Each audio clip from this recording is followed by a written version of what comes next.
How to create GitHub account. Hello everyone, welcome back to the channel, and in this video I'm going to show you how you will be able to create a GitHub account. It's a very quick and easy process, so make sure to follow along.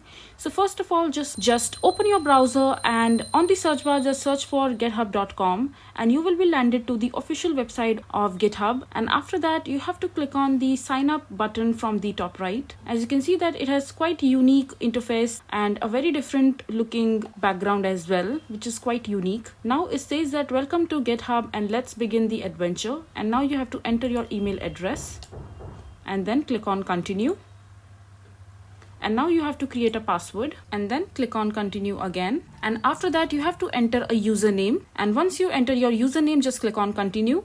Now you have to verify your account, so just click on verify, and after that you have to complete the verification process, and now just click on create account.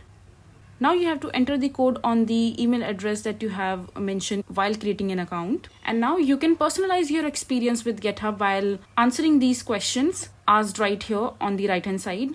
And if you don't want to answer these questions, just click on skip personalization. I'm just gonna click on skip personalization because I don't want to personalize my experience right now. And after that your account will be successfully created. So this is how simple it is to create a GitHub account. I hope you find this video to be helpful. So that is it for this video. If you find this video to be helpful, make sure to hit that like button and don't forget to subscribe to our channel for more such informative videos, and I'll see you the next time.